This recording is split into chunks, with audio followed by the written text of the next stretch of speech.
The porch light at 14 Maple Crest Drive is still burned out on the left side. I notice that before I notice anything else. 3 years, and Diane Calloway never replaced a 60-cent bulb. I'm holding a leather portfolio. Inside it, one folder, 2 signatures, and a name that isn't mine yet, but will be by Friday. Diane doesn't know what's in this folder. She thinks I'm here to apologize. She has been waiting 4 years for me to apologize. I ring the doorbell once. I don't ring it twice. I learned a long time ago that the people who matter open the door the first time. She answers in a cream cardigan I bought her for Christmas in 2019, the year I still thought buying her things would buy me anything at all. Her face does the math before her mouth does. Surprise, then suspicion, then, when her eyes land on the portfolio, something close to fear. "Nora," she says, just my name, like she's still deciding whether to be afraid of it. I smile. I don't raise my voice. I never raise my voice anymore. We need to talk about the house, and about what's actually in my name. She doesn't know yet, so let me back up. If you're new here, welcome. I'm glad you found this. If this story holds you the way it held me to write it, hit subscribe, drop a like, and tell me in the comments where you're watching from tonight. It helps more than you'd think. Now, back up 9 years. Back to a kitchen in Belhaven, Ohio, population 4,200, that always smelled like bleach and burnt coffee, in a house that belonged to my aunt by marriage, Diane Calloway, and her husband, my Uncle Earl. I was 9 when my mother, Elaine, died in a hospital in Boston, with rain on the window and my father, Richard, holding her hand like he had already decided to leave. 11 months later, he put me on a plane to Ohio just for a little while, kissed my forehead at the gate, and never came back. I still have the coat I was wearing. I never washed the collar where his hand had been. Diane took me in because family does. She made that clear within the first week, not through anything she said, but through the second helping of dinner she never offered me, the chores she handed me before school, while her own daughter, Brooke, slept until 8. Brooke was 12. Brooke was loud, easy, adored. I was the quiet one who ate standing at the counter and apologized for taking the good chair. There was only one person in that house who ever looked at me like something other than an inconvenience her husband's brother had mailed to her doorstep. Her name was Louise. Everyone called her Grandma Cal. And what Louise told me 3 weeks after I arrived, sitting on the back steps with a slice of pound cake she'd hidden from Diane, is the reason I'm standing on this porch 9 years later, holding a folder that's about to change everything. What Louise told me on those back steps was simple, but I didn't understand its weight until years later. "Your mother left you something," she said, breaking off another piece of pound cake. "Diane doesn't know I know. Don't say anything yet." That was it. No documents, no numbers, no explanation. Just 6 words that I folded up and carried in my chest for the next 9 years, the way other kids carry a locket. I didn't ask what it meant. I'd already learned that questions in that house got answered with chores. So I went back to being invisible. It was a skill, and I got good at it. By 11, I knew the exact creak of the 3rd stair, the one to avoid if I didn't want Diane calling down to ask what I was doing up so late. By 13, I'd learned to do my homework with the bathroom fan running, because the bathroom was the only room with a lock. Diane had a phrase she liked to use whenever I made a mistake. Spilled milk, a B-, a wrong word at dinner. She'd set down her fork, look at me for exactly 3 seconds, and say, "You're going to end up just like Elaine." She never raised her voice when she said it. She didn't need to. It always landed exactly where she aimed it. The only other person who treated me like a person instead of a problem was my Uncle Walter, Earl's younger brother, the one who showed up twice a year with a duffel bag and a guitar and never once asked me to explain myself. Walter and Louise were the only 2 people in 4,200 residents of Belhaven who knew my middle name without checking a form. Brooke, meanwhile, got a car at 16. I got a bus pass and a part-time job at the diner on Route 9, the one that smelled like fryer oil and coffee grounds, where I worked the 5 a.m. shift before school for $7.85 an hour and learned to read a room before anyone in it said a word. That skill, reading a room, is what I want you to remember, because it's the only reason I survived what happened when I turned 22. That was the year Brooke got engaged to a man named Derek Mercer. Derek had a way of talking to you like you were the only interesting person at the party. He noticed things.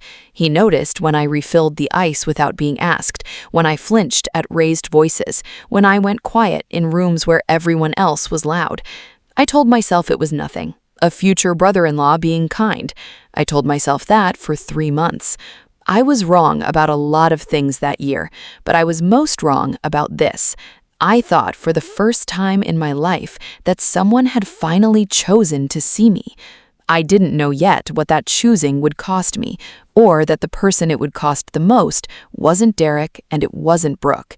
It was me. It lasted 4 months. I can tell you that with precision, because I counted the way you count anything you're trying to convince yourself was worth the cost.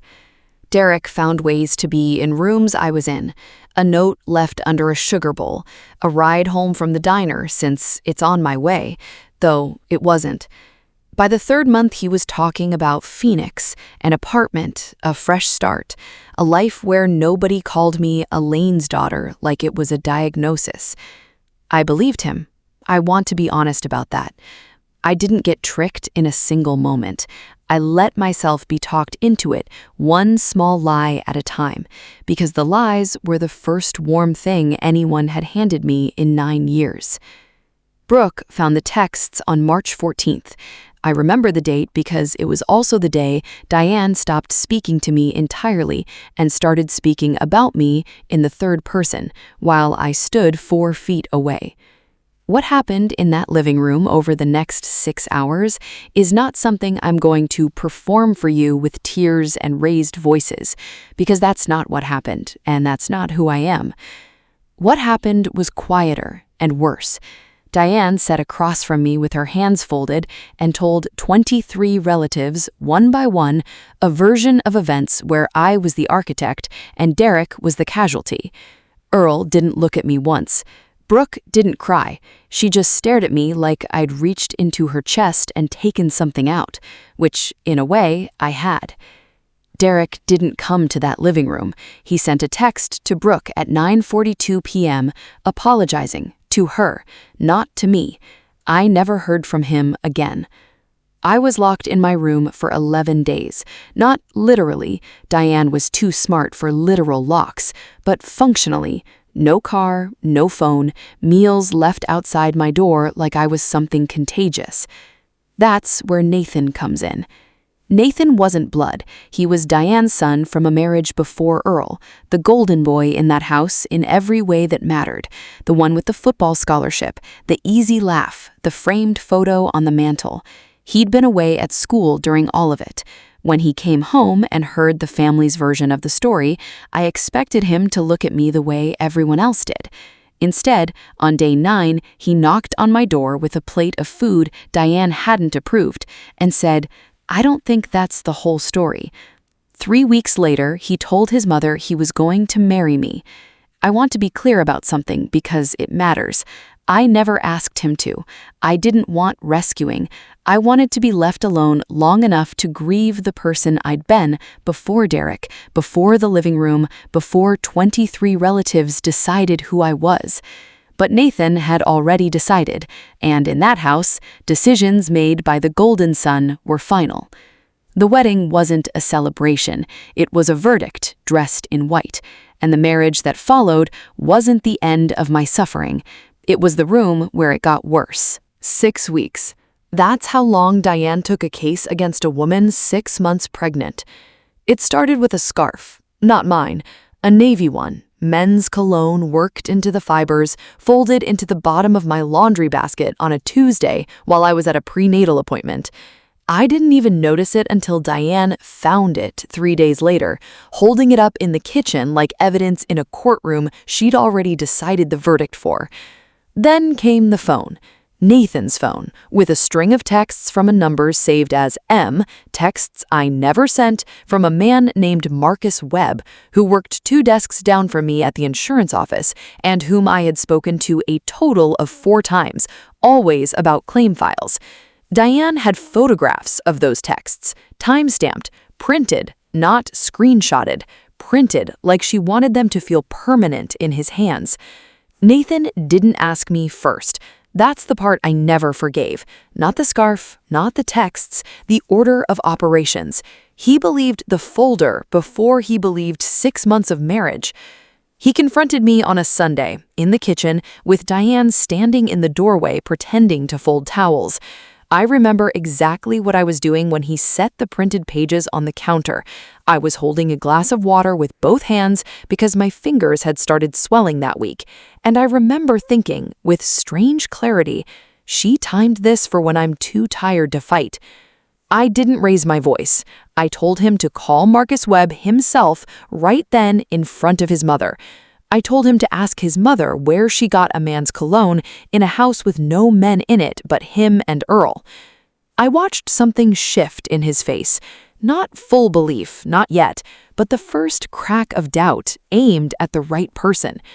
Diane recovered fast. She always did. I was protecting this family. Like loyalty and fabrication were the same instrument played at different volumes. Nathan never apologized. He just stopped bringing it up, which in that house was the closest thing to an apology I was ever going to get. But something had already been spent that couldn't be put back.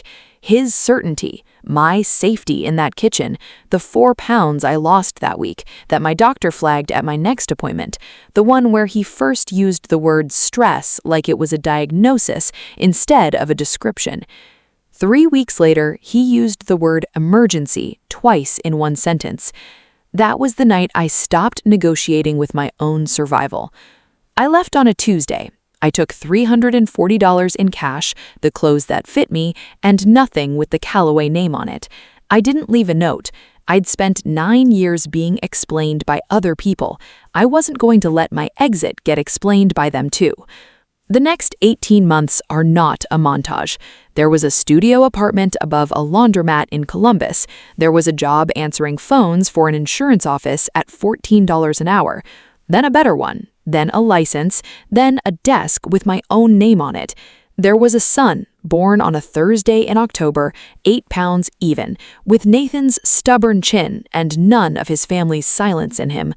I named him Walter, after the only man in that house who never once asked me to be smaller than I was. I didn't speak to Belhaven for 3 years, not out of revenge, out of arithmetic. I'd learned that peace and access were 2 different currencies, and I could only afford one. What's in the folder I was holding on that porch is this: a court filing transferring my late mother's Elaine's trust, the one Louise told me about on those back steps when I was 9, the one Diane had quietly been managing and drawing from since I was a minor, fully and finally into my name, $186,000, held for 19 years. Diane knew about it the entire time I lived under her roof, eating standing at the counter, working the 5 a.m. shift for $7.85 an hour. I didn't go back for an apology. I went back because Walter, my son, not my uncle, deserves a mother who closed every door behind her properly, instead of one who kept slipping out the back to avoid a fight she'd already won. I told Diane what was in the folder. I watched her face do the math one more time. Then I turned around, walked back to my car, and drove home to my son. Here's what I know now that I didn't know at 9, standing on those back steps with a slice of stolen pound cake. Family isn't the people who share your last name. It's the people who tell you the truth, even when it costs them. Worth was never something Diane could take from me because she never actually had it to give. If this reminded you that your worth was never about the numbers, share it with someone who needs that today.